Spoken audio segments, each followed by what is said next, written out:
close out the show tonight, our final show, sadly, we wanted to take a look back at some of our favourite moments from the past 3 years.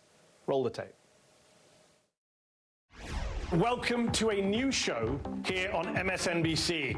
I'm Medhi Hasan, and this show is committed to standing up for democracy. Representative Dan Crenshaw from Texas's 2nd Congressional District joins me now. It's a lie to say there's an open border, as Republicans, Kevin McCarthy, your leader, and others keep saying there's an open border. That's false. If 72% of people are being deported, how is that an open border? That's just a lie.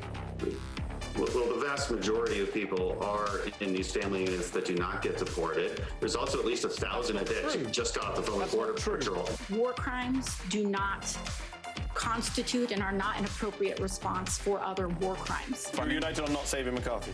I'm not saving McCarthy.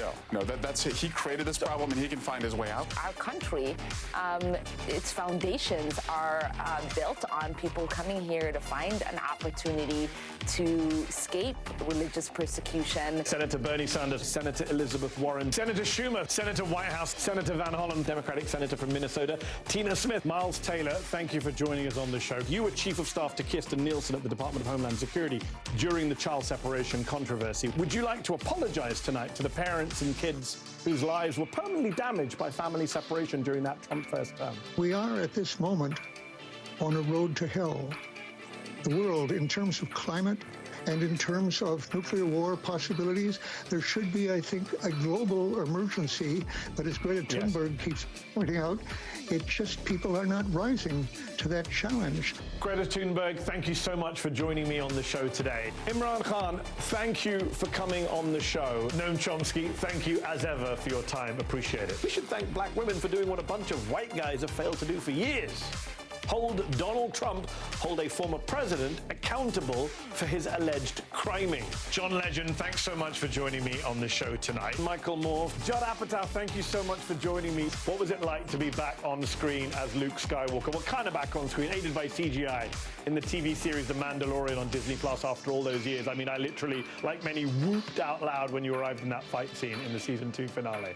I went over, they showed me the footage, and then they proposed this idea, which I was gobsmacked, as you British are fond of saying. So it's a simple choice. It's either no to the ice cream or yes to apartheid. You choose.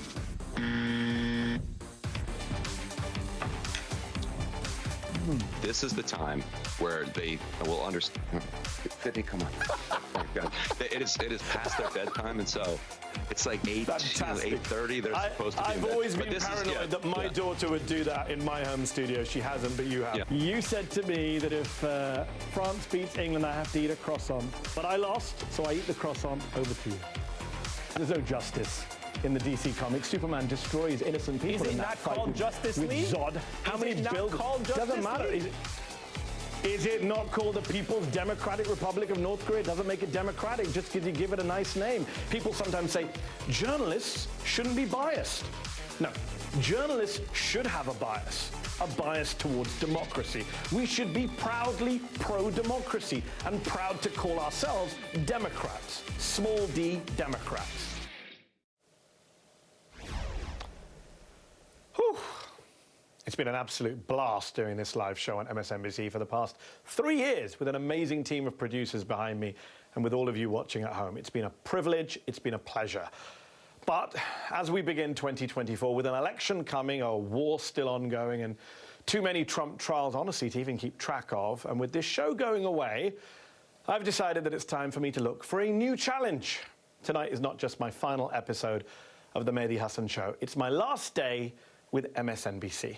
Yes, I've decided to leave. To be clear, I am so proud, so proud of what we've achieved on this show, on this network. And I can't thank you all enough for tuning in and for your support and for your feedback. But as I say, new year, new plans. You can continue to follow me online at Medhi R. Hasan on Instagram, on Threads, and of course Twitter or X, where I'll give you updates on what's coming next for me. For now, from me, for one last time on this network, good night.